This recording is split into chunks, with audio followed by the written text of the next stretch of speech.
wabarakatuh. Waalaikumsalam warahmatullahi wabarakatuh. Salam sejahtera saya haturkan. Pertama-tama marilah kita selalu panjatkan puji syukur kehadirat Tuhan Yang Maha Esa yang telah melimpahkan segala rahmat dan nikmatnya sehingga kita masih diberikan kesehatan. Pada hari ini kita masih bisa berkumpul dalam acara pemaparan, penyebaran, pemahaman dan penerapan budaya positif. Dengan mengucap syukur alhamdulillah atas nikmat dan hidayah yang telah kita diberikan Allah Subhanahu wa taala, kita dapat berkumpul pada pagi hari ini untuk melangsungkan acara ini. Bapak, Ibu, dan para hadirin semua yang saya hormati, sebelum melangkah ke acara inti, marilah kita mulai dengan berdoa terlebih dahulu. Dengan harapan semoga agenda yang kita laksanakan pada hari ini dapat memberikan manfaat dan juga nantinya acara ini dapat berjalan dengan lancar tanpa kendala apapun. Waktu berdoa menurut kepercayaan masing-masing dimulai. Untuk menyampaikan susunan acara pada pagi hari ini. Susunan acara pada pagi hari ini yaitu adalah pembukaan. Kedua adalah sambutan dari Kepala Sekolah SLB D1D YPAC Kota Surakarta. Kemudian yang acara yang ketiga adalah pemaparan oleh Ibu Wiwi Haryanti SPD. Lalu acara yang ketiga adalah sesi tanya jawab dan yang terakhir adalah penutup. Mari kita buka acara pada pagi hari ini dengan Bismillah bersama-sama. Bismillahirrahmanirrahim. Menuju acara yang kedua adalah sambutan oleh Bapak Kepala Sekolah, beliau Bapak Jalaluddin Koarismi SPD. Kepada beliau Bapak Jalaluddin Koarismi SPD, waktu dan tempat dipersilakan. Bismillahirrahmanirrahim. Assalamualaikum. Asyhadu an la ilaha illallah wahdahu la syarika lah wa asyhadu anna Muhammadan abduhu wa rasuluhu la nabiyya ba'da. Amma ba'd. Yang kami hormati Kepala Sekolah SLB D1 Surakarta yang pada hari ini akan melaksanakan salah satu tugas sebagai calon guru penggerak. Bismillahirrahmanirrahim. Assalamualaikum warahmatullahi wabarakatuh. Waalaikumsalam. Yang kami hormati Bapak Jalaluddin selaku Kepala Sekolah, yang kami hormati Bapak Ibu Guru yang telah hadir di ruangan ini. Puji syukur alhamdulillah karena pada kesempatan pagi hari ini kita dapat berkumpul di ruangan ini dalam rangka memenuhi tugas calon guru penggerak saya, yaitu menerapkan atau berbagi praktik baik tentang budaya positif. Saya haturkan terima kasih untuk kerabuhan dan waktunya Bapak Ibu Guru. Langsung saja saya akan menyebarkan praktik baik ini pada pagi hari ini. Ada 8 hal atau konsep inti dari budaya positif. Yang pertama adalah perubahan paradigma belajar. Yang kedua, disiplin positif, nilai-nilai kebajikan, kebutuhan dasar manusia, motivasi perilaku manusia, posisi kontrol guru, keyakinan kelas, dan yang terakhir segitiga restitusi. Ada banyak materi, ada 8 materi. Langsung yang pertanyaan itu perubahan paradigma belajar. Nah, sebelum kita masuk ke perubahan paradigma belajar, ada game ya, kita akan coba buka. Jadi tugas Bapak Ibu Guru ini dah dua-duanya. Coba Bapak Ibu Guru berdua berpasangan ya. Yang satu berusaha untuk membuka atau membujuk tangannya untuk membuka kepalan tangannya. Dan yang diisi di kepalan tangannya ini sebenarnya harus dituliskan ya.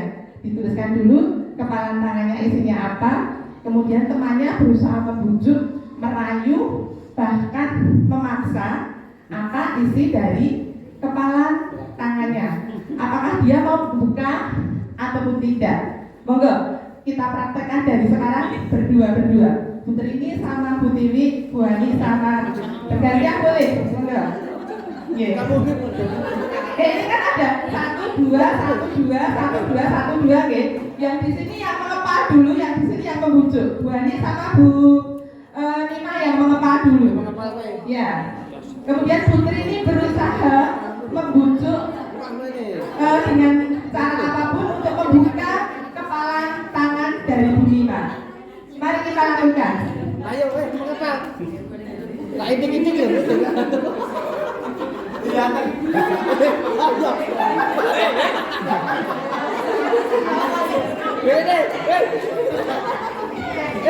Ini dia. Jangan kunci. Boleh. Caranya macam-macam. Boleh lagi. Boleh.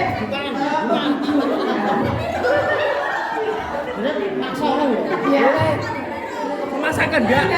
Oke, ini yang bukaan. Siapa yang kepalan tangannya bisa terbuka? Yang bisa terbuka.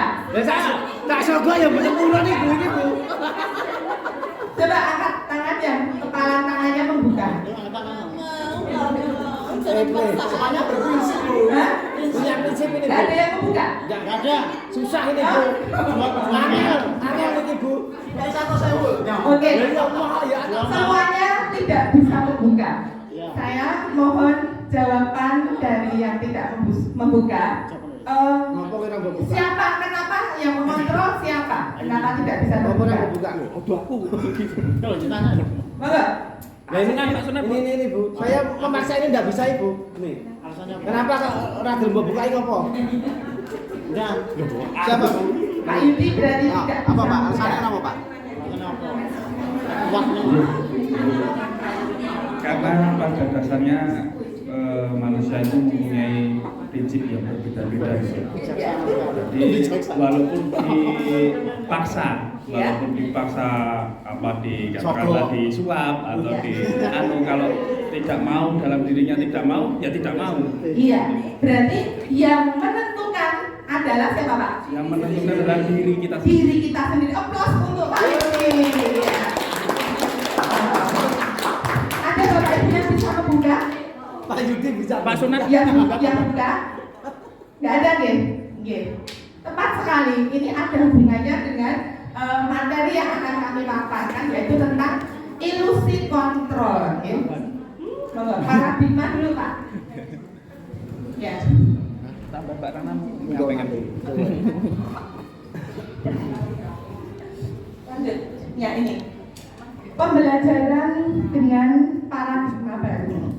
Yaitu pembelajaran merupakan pembelajaran yang dirancang berdasarkan prinsip berdiferensiasi sehingga peserta didik dapat belajar sesuai dengan kebutuhan tahap perkembangannya sesuai teori psikologi modern untuk mewujudkan profil pelajar Pancasila. Dan alhamdulillah di sekolah kita SLB sebenarnya sudah melakukan pembelajaran yang berdiferensiasi. Nah, tapi kita akan coba ulas yang hubungannya dengan menggenggam dan melepas tadi ya. Itu ada hubungannya dengan teori kontrol. Nyontoh Pak slide-nya yang miskonsepsi teori kontrol. Jadi kita sebagai Bapak Ibu guru sebenarnya sudah melakukan apa yang namanya teori kontrol ini, tetapi ada miss-nya. Apa miss-nya yang salah Bapak Ibu? Yang pertama, kita memposisikan guru itu bisa mengontrol murid.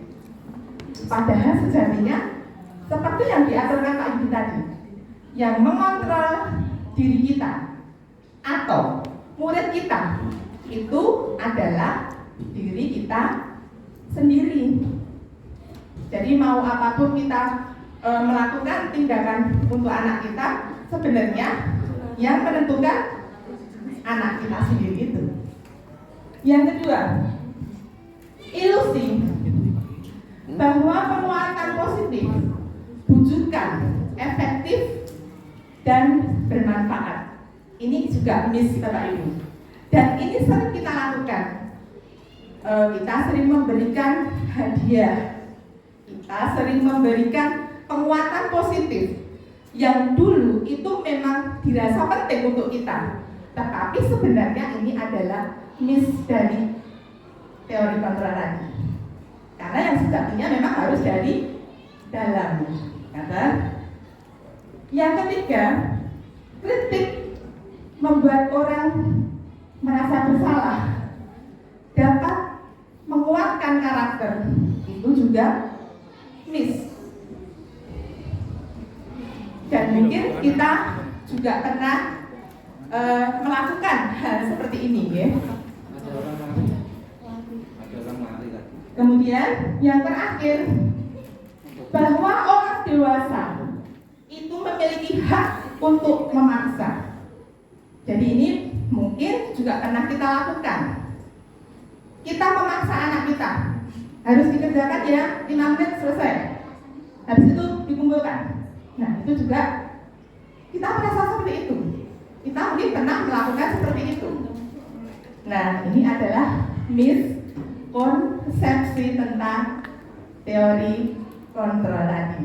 Karena sejatinya teori kontrol yang utama adalah dari diri murid-murid sendiri, dan itu yang akan kita pelajari atau kita usahakan mulai dari diri kita. Lanjut Pak. Nah, ini adalah yang tidak miss.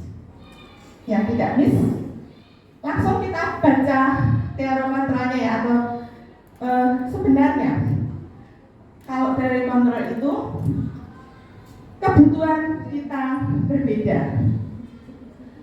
Setiap orang itu memiliki gambaran yang berbeda juga.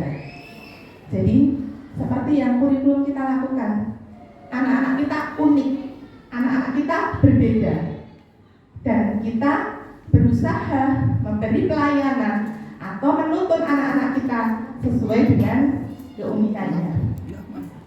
Kita berusaha memahami pandangan orang lain tentang dunia, karena saya yakin antara satu dan satunya juga berbeda. Kita satu rumah, anaknya 2, itu pun pasti sudah berbeda. Dari segi apapun, dari segi kegemaran, dari segi misalnya makanan kesukaan. Nah, apalagi kita sebagai bapak ibu guru, muridnya beragam. Di rumah saja, sing anaknya siji, anaknya loro, siji wis betul bapak, ya kan? Itu. Kemudian semua perilaku itu memiliki tujuan, dan ini nanti kita akan pelajari di motivasinya. Hanya Anda yang bisa mengontrol diri Anda. Pak Yudi tadi ya, hanya kita yang bisa mengontrol diri kita. Anda tidak bisa mengontrol orang lain, kecuali setelah kita tuntun, itu nanti ada motivasi dari dalam diri untuk berbuat sesuai dengan nilai-nilai kebajikan atau budaya positif. Itu nanti juga kita akan pelajari. Kolaborasi dan konsensus menciptakan pilihan-pilihan baru. Model berpikir menang, menang, menang. Dan ini juga sudah kita lakukan ya. Kita selalu memotivasi anak-anak kita untuk be positive thinking. Jadi tidak mudah menyerah. Jangan takut untuk mencoba sebelum melakukan. Ini teori kontrol yang harus kita pahami ya, bukan yang bis tadi. Monggo selanjutnya.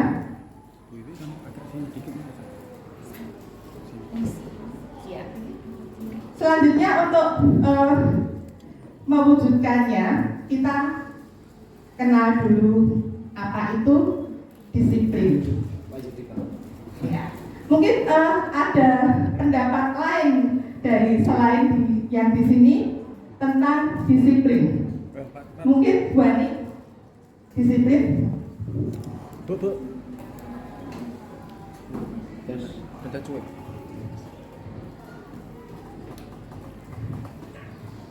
Jadi dalam hal ini disiplin mengandung makna kepatuhan terhadap tata tertib yang berlaku ataupun peraturan yang sudah ditetapkan.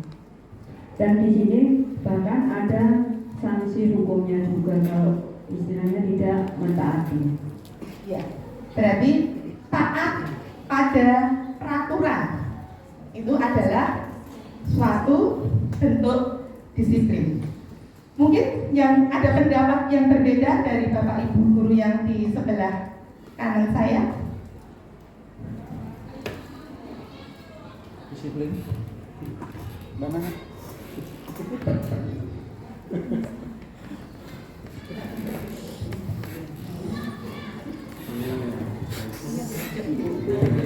Oke. Kita lanjut aja Bapak. Disiplin menurut Ki Hajar Dewantara, karena kita tadi sudah pahami bersama bahwa disiplin itu ya taat kepada aturan yang berlaku. Itu ada disiplin. Tetapi disiplin menurut Ki Hajar Dewantara dapat kita baca di sini. Bahwa Di mana ada kemerdekaan, disitulah ada disiplin yang kuat.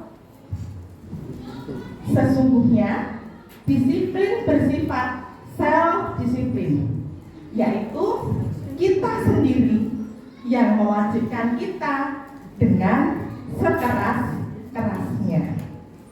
Jadi perbedaannya dari disiplin yang kita pahami dulu, disiplin dari eksternal ya, dari eksternal.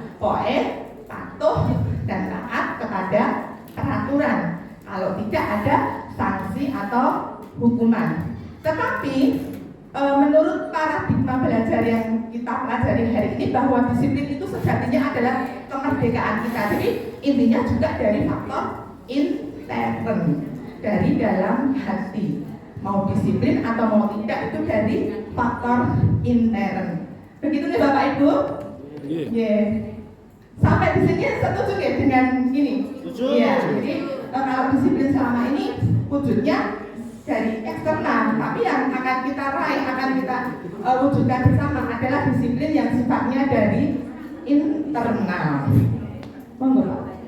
Nah ini tugas kita ini ya, tugas kita Bapak Ibu, menciptakan murid yang memiliki disiplin diri agar mereka bisa berperilaku dengan mengacu pada nilai-nilai kebajikan universal dan memiliki motivasi intrinsik dari dalam, bukan motivasi ekstrinsik dari luar. Kan ya, jadi ini yang ingin kita capai, memotivasinya dari dalam, ya, bukan dari luar. Siap semuanya? Ya, kita coba bersama nih. Lanjut Pak Rahmat. Nah, nilai-nilai kebajikan itu banyak sekali.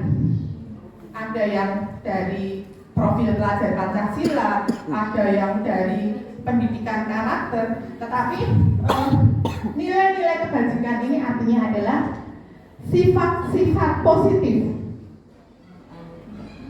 manusia yang ingin dicapai dan dimiliki oleh setiap individu.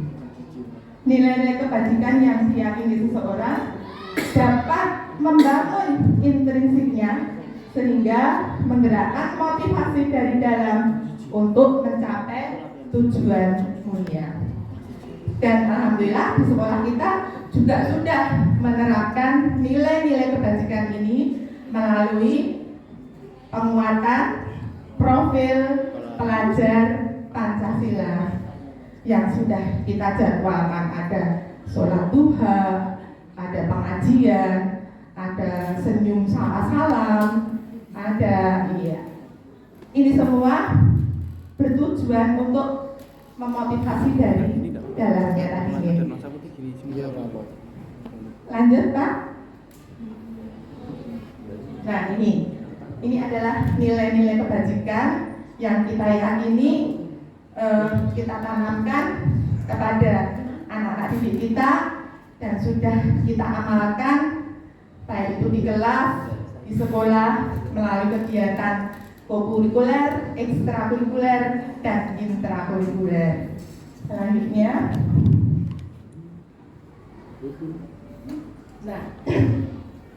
Selanjutnya, motivasi manusia. Jadi di dalam pengalaman belajar yang saya peroleh, motivasi manusia itu ada 3. Yang pertama, untuk menghindari ketidaknyamanan atau hukuman. Ini adalah faktor yang eksternal tadi, mencari aman ya, untuk menghindari hukuman atau eksternal atau hukuman. Kemudian yang kedua, untuk mendapatkan penghargaan atau imbalan dari orang lain. Jadi ini kalau kita lakukan misalnya anak nanti kalau dapat nilai 100 ibu beri ini. Jadi anak untuk belajarnya, untuk dapat nilai 100-nya itu karena motivasi yang kedua ini.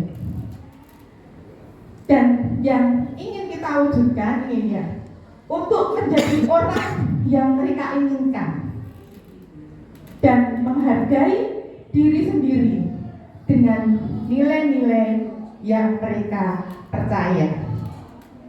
Jadi kalau kita sudah menanamkan dalam diri kita bahwa disiplin itu adalah nilai-nilai kebaikan atau nilai-nilai kebajikan yang kita pegang, dan itu akan membuat harga diri kita atau nilai kita menjadi dihargai atau kita ingin dalam posisi itu. Dan itu juga motivasi dari intrinsik kita. Jadi terlepas dari misalnya Bapak Ibu kalau datang terlambat, misalnya ya gajinya dipotong. Itu pasti banyak yang melakukan ini. Satu, untuk menghindari ketidaknyamanan atau hukuman, kita datangnya awal karena gaji gue loh berpetang atas masa potong aku mampuannya berapa. Jadi mesti banyak yang akan melaksanakan ini karena takut dapat hukuman lagi ya. Tapi di sini nggak ada. Kemudian yang kedua, untuk mendapatkan penghargaan atau imbalan. Jadi kalau tidak ada untuk misalnya datangnya pagi, berarti ada ribet di bengkel, datangnya paginya berapa kali, dan terus dia datang terus. Bisa itu ya, ngetik surat keluar kan lo, ngetik surat keluar di sini cepet-cepet. Ya, tapi semoga ini tidak ada ya karena hanya mendapat hukuman atau mendapat penghargaan, tapi kita sudah di posisi 3 ini. Menjadi diri kita ini memang berharga. Jadi nilai-nilai kebajikan itu sudah saya yakini, saya percaya. Jadi saya melakukannya itu ikhlas dari dalam, ya, bukan karena dipantau, bukan karena dihukum, bukan karena dikasih penghargaan. Nah, itu yang akan kita tanamkan kepada anak didik kita, motivasi yang ketiga. Dan tentunya ini dimulai dari diri kita. Ini sudah saya aturkan tadi. Untuk menghindari ketidaknyamanan, berarti ini tingkat rendah dari perilaku tadi ya. Muncul pertanyaan apa yang akan terjadi bila saya tidak melakukannya. Iya, aduh, potong gaji. Lah, terus makanya untuk menghindari permasalahan yang muncul, selalu datang pagi, pulangnya tepat waktu. Iya, ini berlaku untuk Bapak Ibu PNS, Putri, Bu Nisa, itu seperti itu. Nah, iya tuh Bu. Nah, ini mudah-mudahan Putri, Bu Nisa ini melakukannya sudah dimotivasi yang ketiga ya, bukan yang kedua. Yang kedua, oh ini aku telat waktu kuliah hasil dari motor. Enggak ya, sudah berlaku untuk Bapak Ibu PNS. Ngeri. Langsung potong. Gimana? Sekali gaji. Ya, yang kedua motivasi yang kedua tadi karena mendapat penghargaan tadi ya. Jadi ya sama kalau pulang awal kan juga dipotong, ya kan? Jadi tetap jamnya dihitung. Sekali gaji. Iya. Tapi Telung kalau kita yang non PNS, lanjut dilakukan ini piye jan? Gajinya aja sudah kecil, mau sampai potong gaji bila datang terlambat dan pulang awal ya Bu ya. Nah ini yang kita harapkan Bapak Ibu. Yang ketiga Pak. Sudah yang ketiga Pak Rahman. Ini penghargaan ya yang ketiga. Untuk menjadi orang yang mereka inginkan dan menghargai diri kita sendiri. Jadi kalau kita sudah menghargai diri kita dengan melakukan nilai-nilai kebajikan universal, maksudnya nilai-nilai yang kita yakini baik, itu adalah murni dari diri kita sendiri, bukan karena hukuman, bukan karena imbalan atau penghargaan. Nah, lanjut Pak Rahmat. Dan yang kita lakukan tadi sebenarnya ada yang namanya hukuman, konsekuensi, dan restitusi.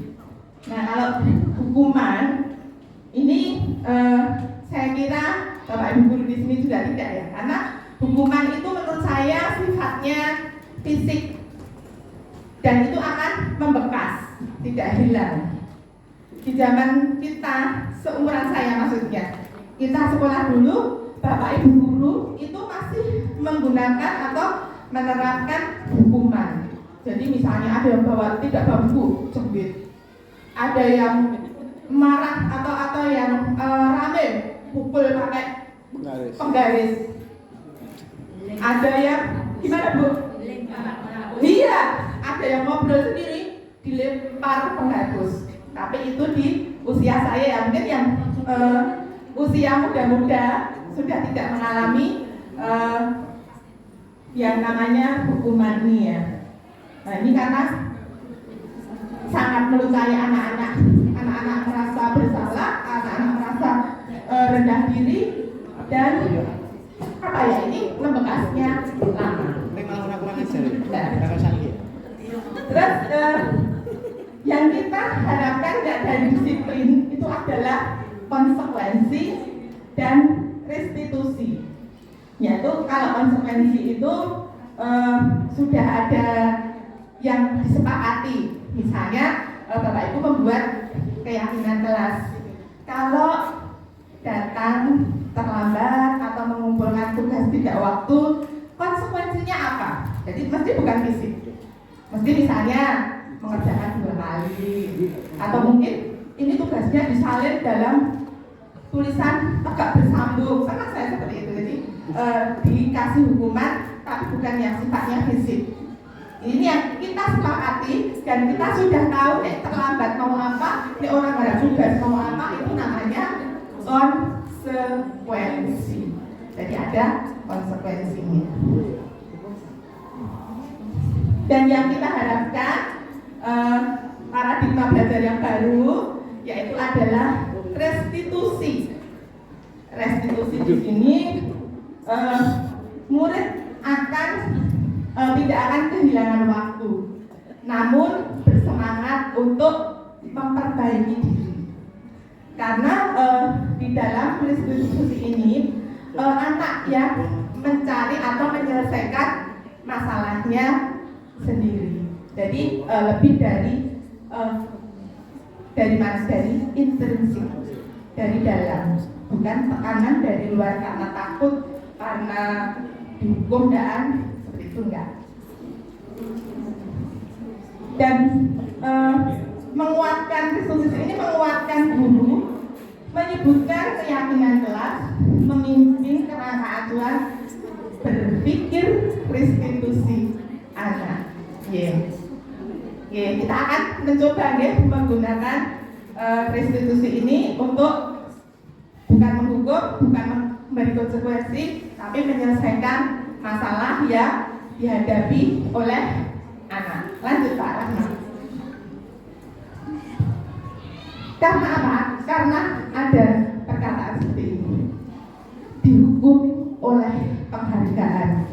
Bu Abba, tolong dibacakan Bu Abba. Saya senang kalau Bu Abba baca.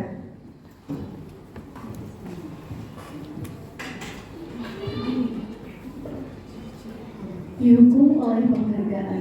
Saat kita berulang kali menjanjikan hadiah kepada anak agar berperilaku bertanggung jawab, atau kepada murid agar memperoleh sesuatu yang baru, atau kepada seseorang karyawan agar melakukan pekerjaan yang berkualitas, kita sedang berasumsi mereka tidak dapat melakukannya atau mereka tidak akan memilih untuk melakukannya. Paham Bu perkataan ini ya? Jadi kita sudah mengecas kalau lagi penghargaan iso mangkat, iso mlaku. Berarti kan kita sudah di stagnan ngono. Nah, ini ya paradigma kita yang perlu kita rubah juga, karena dengan penghargaan tadi ternyata seperti ini, menganggap orang tidak mampu. Karena kalau kamu tidak dikasih penghargaan, kamu tidak diberi sesuatu imbalan, kamu tidak bisa melakukannya. Makanya ben teko esuk tak ibet sing esuk dhewe dapat apa seperti itu. Nah, selanjutnya Pak, ini yang kita tuju, restitusi. Suatu proses kolaboratif yang mengajarkan murid untuk mencari solusi dari masalah dan membantu murid berpikir tentang orang seperti apa yang mereka inginkan dan bagaimana mereka harus memperlakukan orang lain. Jadi nanti kalau kita menangani masalah anak-anak kita bukan lagi dengan hukuman, bukan lagi dengan konsekuensi, tetapi diharapkan dengan adanya paradigma baru kita menyelesaikannya dengan restitusi. Ngaten Bapak Ibu. Lanjut Pak. Ini adalah ciri-ciri dari restitusi, yaitu restitusi bukan untuk menebus kesalahan, namun untuk belajar dari kesalahan. Mungkin bisa lanjut dibacakan Bu Nana yang kedua restitusi. Bu Ayu.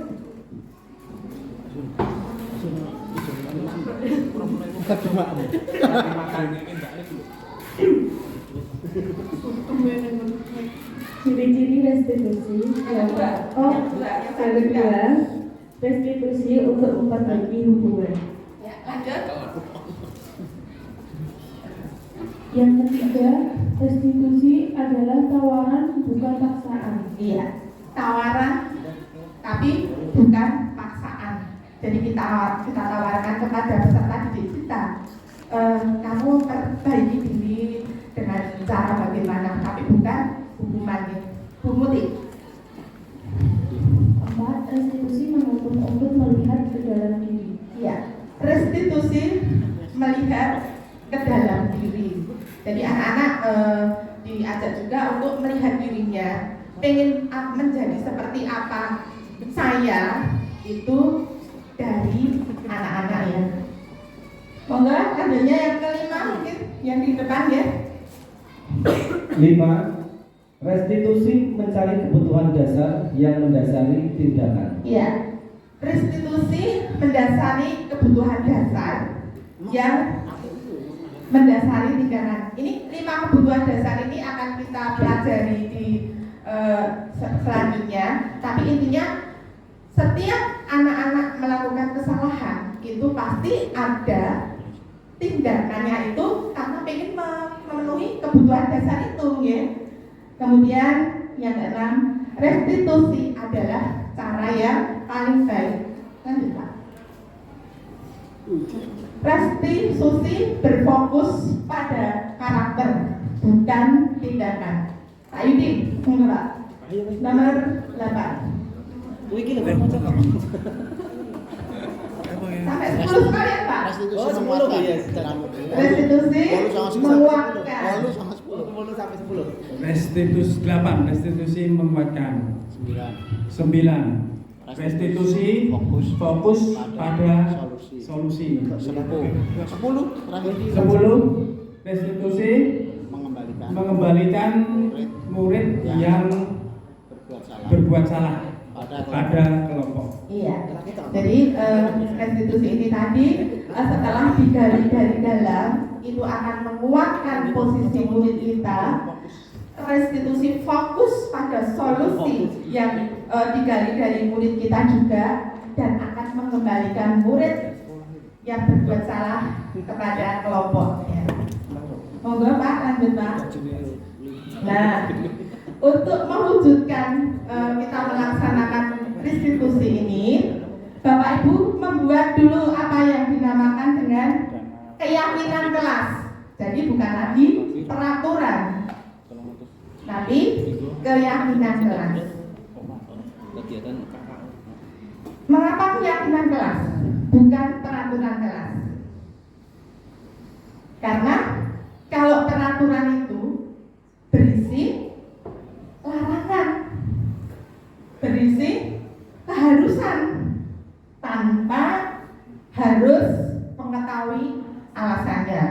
Misalnya, tidak boleh datang terlambat.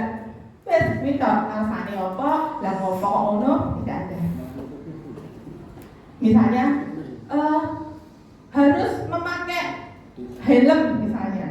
Ya wis ngono tok ngerti nih. Itu peraturan. Tetapi kalau keyakinan kelas itu harus tahu apa alasannya, kenapa seperti itu. Misalnya kalau memakai helm itu sebenarnya untuk alasan apa loh? Iya, itu untuk alasan keselamatan. Kita kalau pas di zaman COVID harus mencuci tangan itu alasan apa loh? Untuk keselamatan. Jadi keyakinan kelas itu modelnya seperti itu, bentuknya seperti itu. Jadi tidak hanya larangan yang keharusan yang tidak tahu alasannya, tapi ada alasannya. Kenapa toh kita harus disiplin? Itu berarti kita menghargai waktu, menghargai orang lain. Ya, seperti itu. Jadi ada alasan-alasannya kenapa nilai kebajikan itu kita bentuk menjadi keyakinan kelas. Dan nilai keyakinan kelas ini mengacu kepada nilai-nilai kebajikan dan disepakati di kelas Bapak Ibu. Jadi Bapak Ibu boleh bisa mempraktekkan dari peraturan yang ada, dibuat kesepakatan kelas. Jadi dikomunikasikan dengan anak-anak. Kalau kita belajar di kelas ini bukan peraturan lagi, keyakinan kelas apa yang anak-anak yakini sebagai nilai kebajikan di dalam kelas. Misalnya tidak datang terlambat. Nah, di peraturan itu biasanya menggunakan kata tidak, gitu. Tapi kalau di keyakinan itu juga berparadigma mengubah yang negatif itu menjadi positif. Jadi tidak ada kata tidak. Misalnya tidak boleh datang terlambat, bisa ganti dengan datang tepat waktu. Seperti itu. Paham ya Bapak Ibu untuk keyakinan kelas?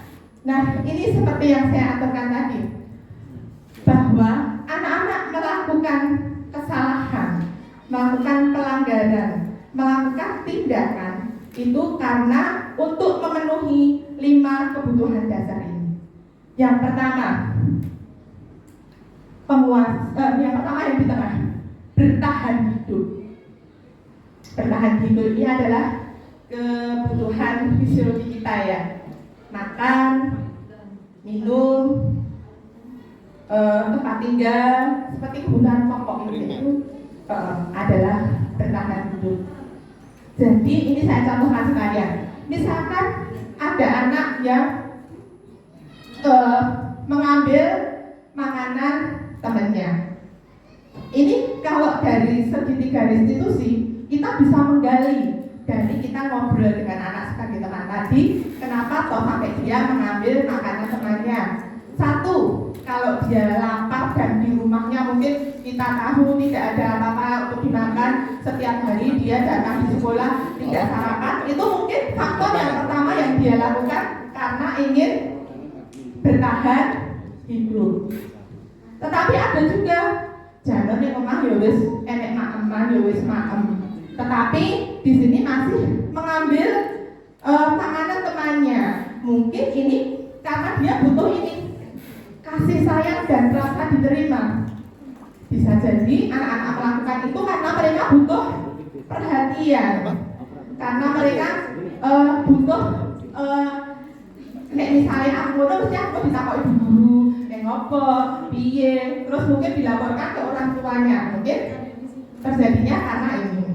Jadi sebagai guru kita harus tahu 5 kebutuhan dasar ini untuk diterapkan nanti kepada restitusi. Jadi setiap anak melakukan tindakan yang salah pada dasarnya adalah untuk memenuhi kebutuhan 5 kebutuhan ini, yaitu bertahan hidup, penguasaan, kasih sayang dan rasa diterima, kesenangan dan kebebasan.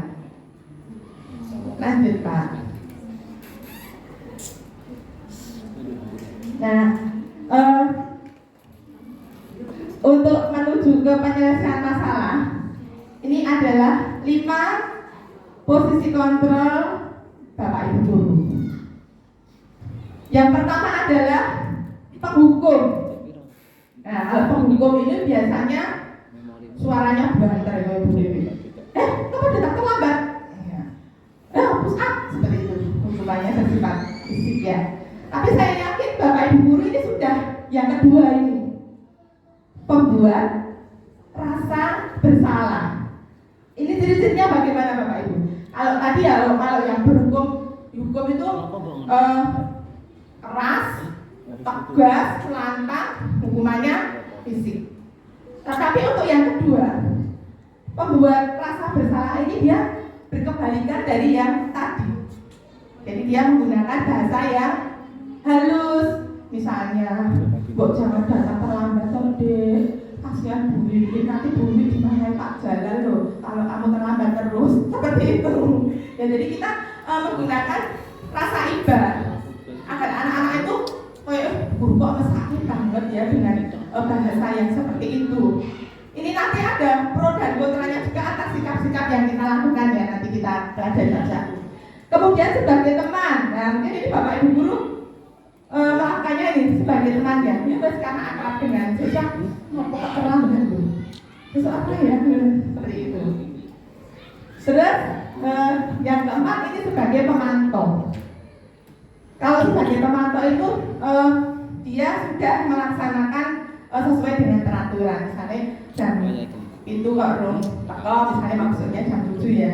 Oh, kayak jam itu jadi mau di jalur. Jadi dia hanya sakok kepada pemantauan saja, tidak kepada solusinya kenapa dia datang terlambat. Dan kita diharapkan untuk di posisi yang kelima, yaitu sebagai manajer. Kita tahu kenapa anak tidak datang terlambat, kita gali, kemudian kita cari solusinya sampai timbul motivasi internal dari anak-anak untuk tidak datang terlambat lagi. Ini adalah kewajiban kita untuk menjadi yang nomor 5. Ini kita kupas satu-satu. Mungkin ini bisa diterapkan ya. Sebagai penghukum, sebagai membuat rasa bersalah, nyontoh lengkapnya. Pak, ini ya, Pak penghukum Pak Rosid. Ya, yang penghukum Pak, mungkin bisa dipraktekkan dengan ekspresi. Kalau penghukum dengan nada tinggi, mata melotot, perkataannya seperti itu. Contoh.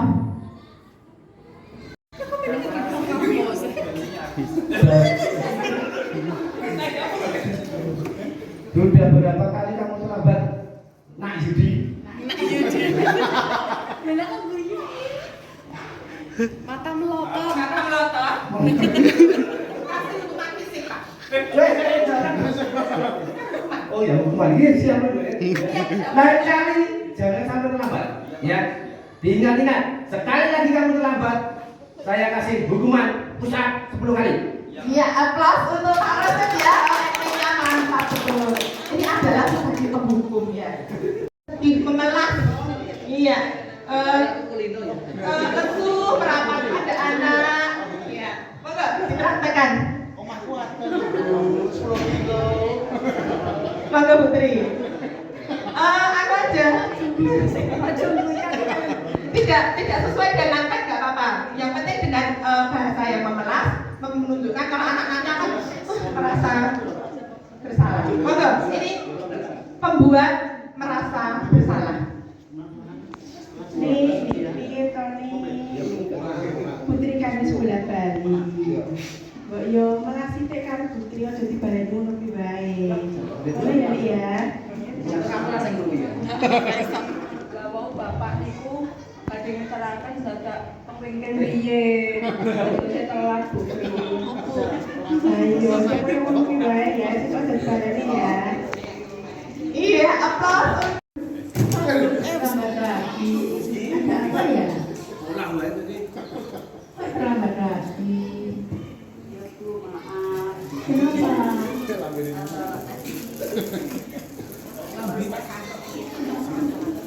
Untuk berarti terus ya. Besok sebelum kalau terasa cepat-cepat dan langsung cepat-cepat hasil, jadi tidak terlambat. Iya, terima kasih aplaus untuk Putri dan Bumi. Fitri, kamu tahu ini jam berapa? Jam pelajaran sudah mulai kan? Belum, Bu.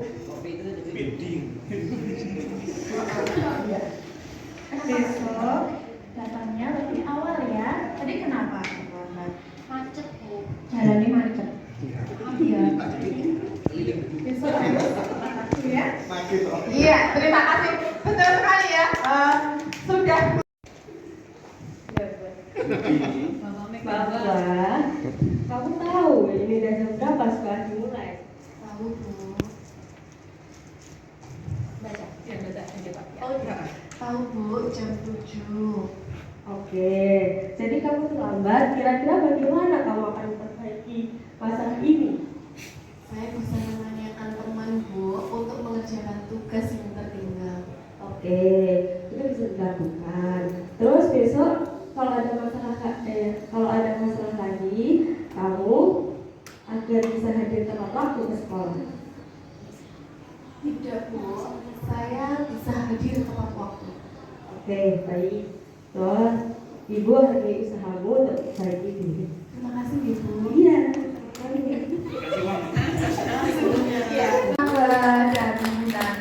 Jadi ini kalau sebagai manajer itu ada 3 tindakan atau 3 langkah yang mesti kita lakukan yang akan kita pelajari, Bapak. Nah ini langkahnya namanya dengan segitiga restitusi. Nah yang pertama apa ya? Menstabilkan identitas. Menstabilkan identitas ini tadi adalah untuk apa ya? Memotivasi anak agar dia tidak minder atau membuat kesalahan itu melakukan suatu beban itu tidak. Bisa dilakukan dengan kata-kata yang stabil. Misalnya membuat kesalahan itu manusiawi, itu wajar. Tapi ya jangan sampai ya misalnya kesalahannya anak tidak wajar, Bapak pernah melakukan seperti itu. Wah. Jadi misalnya anaknya melakukan kesalahan, tapi kalau memang itu manusiawi dan kita melakukannya masih wajar, kalau saya jadi kamu, saya di posisi kamu, saya juga akan seperti itu. Tetapi apabila dalam kurung tindakan itu sudah tidak wajar dan melanggar hukum, ya tidak wajar dong. Karena kita bapak seperti itu, nggak boleh ya. Dan ini restitusi ini kita melakukannya secara pribadi, bukan di tempat umum, maksudnya pas di kelas langsung direstitusi, jangan. Jadi ada apa namanya ya? Iya, ada di kelasnya bapak ibu atau intinya ada anak-anak itu melakukan privat. Jadi kalau dia melakukan kesalahan itu tidak diketahui oleh orang lain. Karena anak kan juga mempunyai kebebasan tadi ya, penguasaan, kasih sayang dengan kebutuhan tadi loh. Kalau dia dipermalukan, otomatis kan juga tidak akan timbul hal-hal yang kita inginkan. Ya. Kemudian yang kedua, validasi tindakan yang salah. Dalam validasi tindakan yang salah ini, kita bisa menghubungkan dengan nilai-nilai kebajikan dan juga kita hubungkan kalau kesalahan itu, kalau kita sudah membuat keyakinan kelas, kita hubungkan dengan keyakinan kelas. Jadi keyakinan kelas apa yang kamu langgar, seperti itu. Misalnya dia saya tidak menghormati antara teman Bu, misalnya saya tidak datang datang terlambat Bu, seperti itu.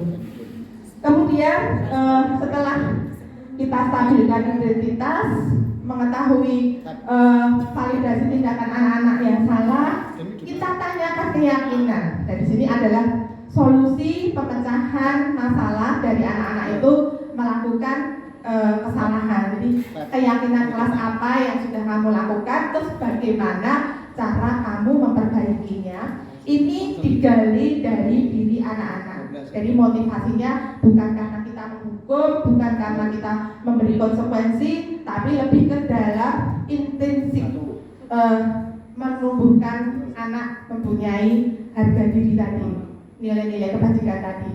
Jadi solusinya yang diperoleh itu dari anak. Ada? Lanjut Pak. Nah ini langkah-langkah yang pertama tadi, menstabilkan tindakan. Jadi anak sedang mengalami kegagalan, dia itu mencoba memenuhi kebutuhan dasarnya, tetapi ada benturan. Jika kita mengkritik dia, maka kita akan tetap membuatnya dalam posisi gagal.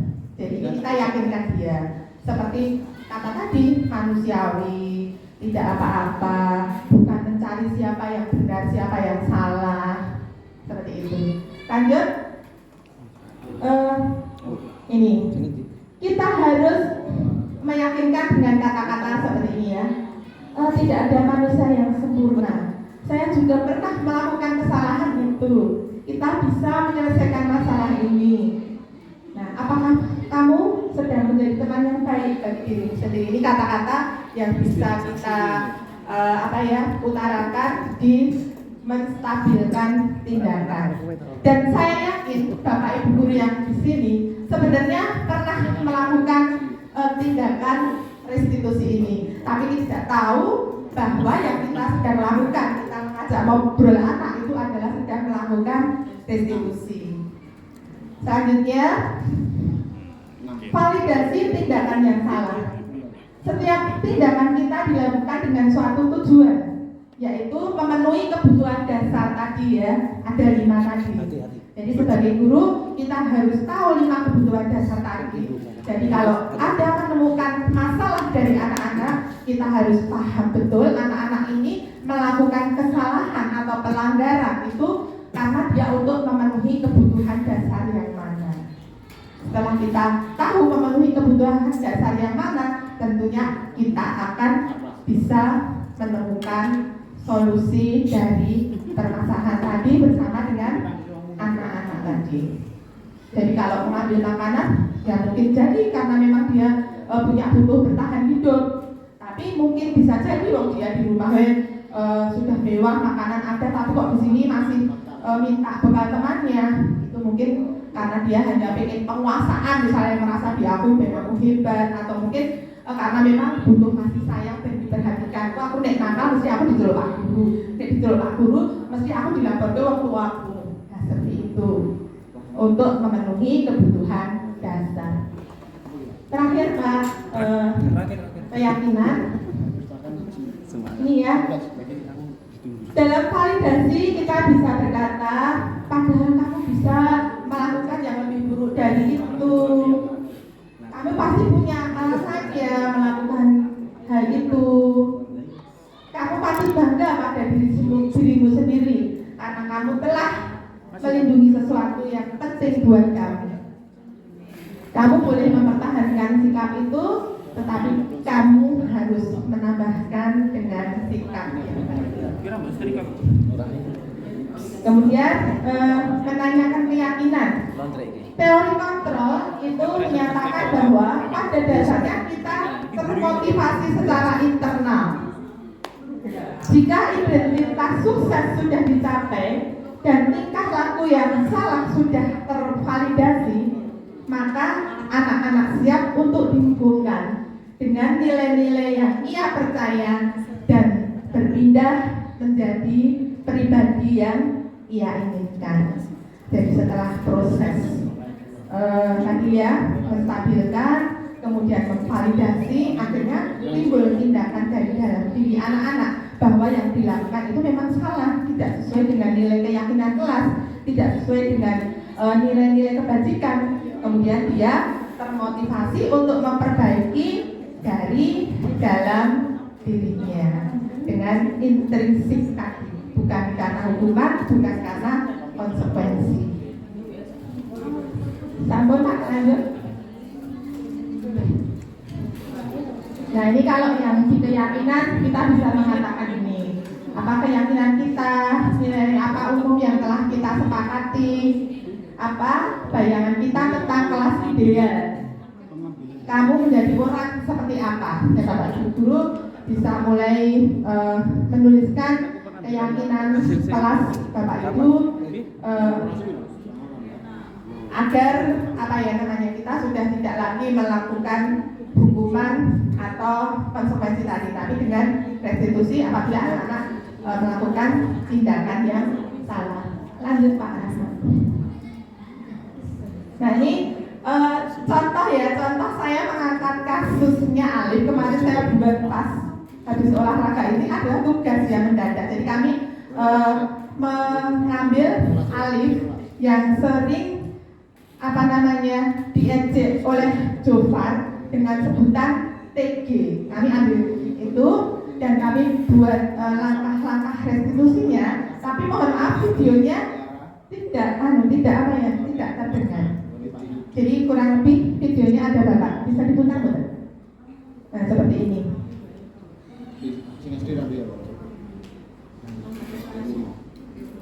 Enggak, oh ambil suaranya udah sekali. Ada sebenarnya. Iya, sebenarnya ada. Ya. Ya, kira-kira seperti ini ya. Jadi kita melakukannya berdua atau bantu jangan di depannya anak-anak yang lain. Karena kita memberi privat ya, memberi rasa nyaman untuk anak yang sedang kita restitusi, agar dia benar-benar bisa, pertama bisa menganggap kita teman ya, kita melakukannya dengan bahasa-bahasa teman, tapi pada akhirnya akan memunculkan suatu penyelesaian dari masalah yang dihadapi anak tadi.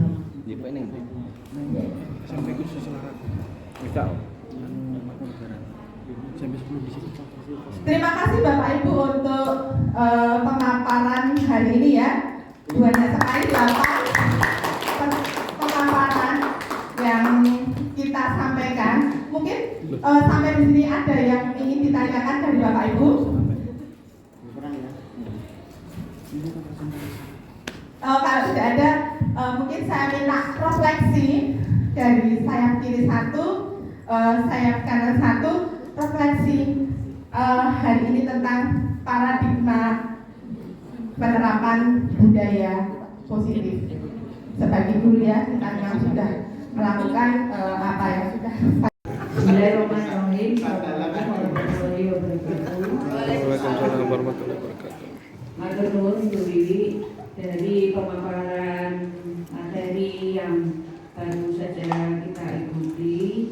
Kalau menurut saya pribadi, saya banyak sekali menimba ilmu sehingga apa yang bisa saya pahami dari materi yang baru saja Ibu Wiwi sampaikan kepada kami bisa kami terapkan minimal pada diri saya sebagai guru kelas, dan nanti tujuan saya juga akan saya aplikasikan kepada murid-murid yang ada di kelas saya. Akan Bu Wiwi, matur nuwun, saya khairan. Iya, terima kasih. Terima kasih atas ilmunya. Mungkin yang bisa saya peroleh nanti, yang bisa saya terapkan nantinya, salah satunya tadi untuk keyakinan kelas. Memang sampai saat ini saya belum, dan mungkin untuk kedepannya nanti saya bisa keyakinan kelas dengan kesepakatan antara guru dan juga siswa. Jadi siswa nanti tidak terpaksa melakukan itu, misalnya tadi tidak boleh datang terlambat. Kemudian kita kan sudah menyepakati dulu dan kalimatnya diubah menjadi yang lebih positif lagi, misal tentang tepat waktu. Jadi anak-anak bisa tahu alasannya kenapa harus datang tepat waktu. Iya. Aplaus untuk semua hari ini. Mudah-mudahan kita tetap mempunyai motivasi berubah menjadi lebih baik. Terima kasih Bapak Ibu. Sekian dari saya, kurang lebihnya mohon maaf. Wabillahi taufiq wal hidayah. Assalamualaikum warahmatullahi wabarakatuh.